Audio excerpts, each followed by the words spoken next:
مظلوم کنیز اور ال کا عدل۔ مدینہ کی گلیاں دھوپ سے تپ رہی تھیں۔ سورج اپنی سختی پر تھا، جیسے زمین کو جلا دینا چاہتا ہو۔ دوپہر کا وقت تھا، بازار سنسان تھا، سوائے چند بوسیدہ گدھوں اور کچھ مزدوروں کے ہر شے خاموش تھی۔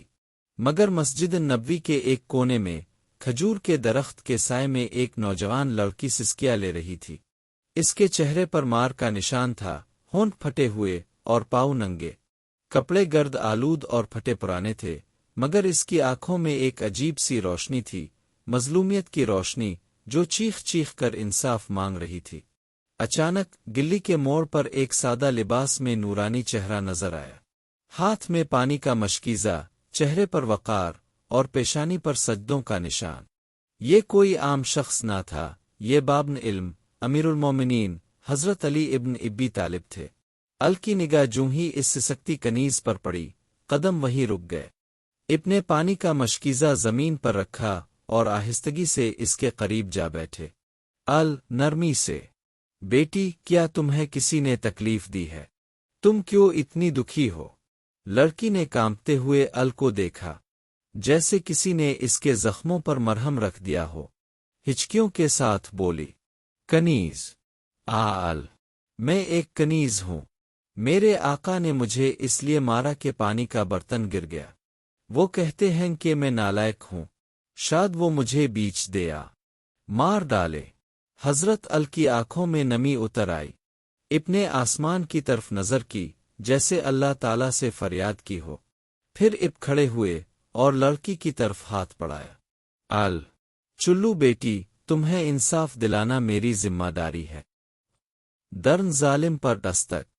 الکنیز کو ساتھ لے کر اس کے مالک کے گھر پہنچے۔ لکڑی کا پرانا دروازہ جس پر دربان بیٹھا اونگ رہا تھا۔ حضرت ال نے دروازے پر دستک دی۔ اندر سے شور ہوا۔ کچھ ہی دیر میں ایک لہیم شہیم شخص باہر نکلا، داڑھی میں کھجور کا رس لگا تھا اور آنکھوں میں تکبر، جیسے وہ خود کو سب سے بالا سمجھتا ہو۔ جوں ہی اس کی نظر حضرت ال پر پڑی، اس کے چہرے کا رنگ اڑ گیا۔ وہ فوراً جھک گیا۔ مالک، ال آپ حکم کیجئے، میرے لیے اعزاز ہے۔ ال سخت لہجے میں، یہ لڑکی تمہاری ملکیت ہے۔ مالک جھجکتے ہوئے، جی مولا، یہ میری کنیز ہے۔ ال آنکھوں میں غضب، کیا تمہیں رسول کا فرمان یاد نہیں؟ غلام تمیری بھائی ہیں، جو تم کھاؤ وہ ان کو کھلاؤ، جو تم پہنو وہ ان کو پہناؤ۔ یہ لڑکی تمہاری نوکر ہے، غلام نہیں۔ کیا اس پر ظلم کرنے کا تمہیں حق ہے؟ مالک نے نظریں جھکا لے، پسینہ ماتھے سے ٹپکنے لگا۔ مالک، ال، میں گناہگار ہوں، مجھے معاف کر دیجئے، میں اسے آزاد کرتا ہوں ابھی اسی وقت۔ ال نرمی سے، آزادی زبان سے نہیں ہوتی، عزت کے ساتھ کچھ مال دے کر اسے نئی زندگی دو۔ مالک نے حکم کی تعمیل کی۔ کنیز کو چاندی کے سکے، ایک جوڑا کپڑے اور تھوڑا سا راشن دیا۔ حضرت ال نے وہ سب کنیز کے ہاتھ میں رکھوایا۔ آزادی کا لمحہ، لڑکی پھوٹ پھوٹ کر رونے لگی۔ اس کے لیے یہ لمحہ قیامت کے بعد جنت کی مانند تھا۔ وہ حضرت ال کے قدموں میں گرنے لگی، مگر اب نے اسے فوراً اٹھا لیا۔ ال، نہیں بیٹی، کوئی انسان کسی انسان کے قدموں میں نہیں گرتا۔ آج سے تم آزاد ہو، عزت کے ساتھ جیو اور اللہ کا شکر ادا کرو۔ وہ لڑکی جھک کر دعا دینے لگی۔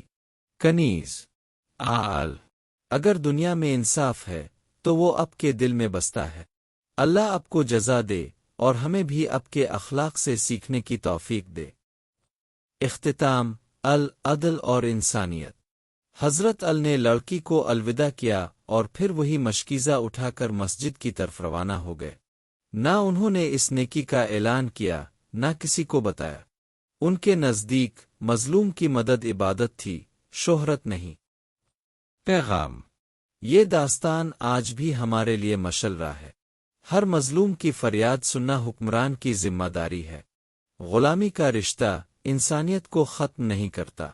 حضرت ال کی حکومت مظلوموں کی پناہ اور ظالموں کا احتساب تھی۔ اسلام رحم، عدل اور وقار انسانیت کا دین ہے۔